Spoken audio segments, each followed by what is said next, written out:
A memorial to Bomber Command, the brave pilots and crew who 80 years ago risked their lives on raids over Europe. Amongst them, Colin Bell, now 104 years old.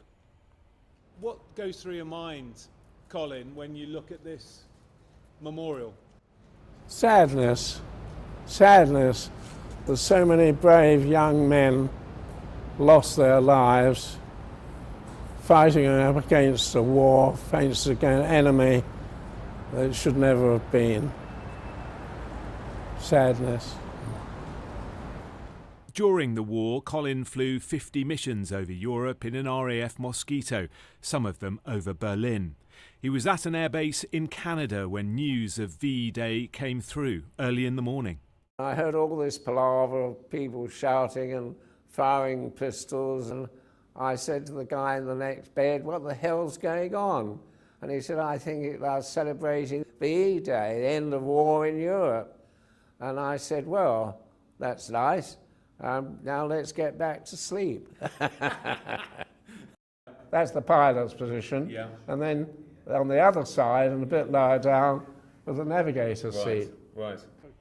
On one of his first raids, a shell exploded under his aircraft. After just making it home, an engineer inspected the plane, which was riddled with holes, and revealed how close Colin and his navigator had come to dying. He handed me 2 slivers of shrapnel, each a bit about 4 or 5 inches long.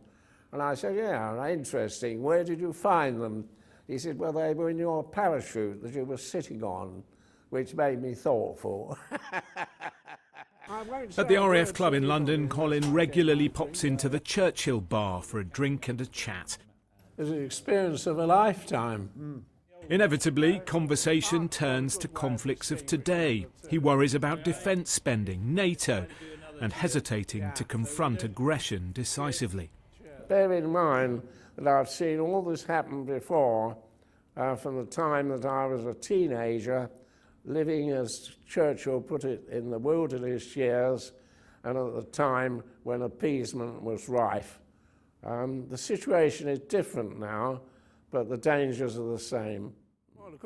Back at the memorial, Colin has this message for those of us lucky enough not to have lived through a war. People talk too much about their rights and not enough about their duties. Colin more than carried out his duty. On the anniversary of VE Day, he will honour the fallen and remind us of the price of peace.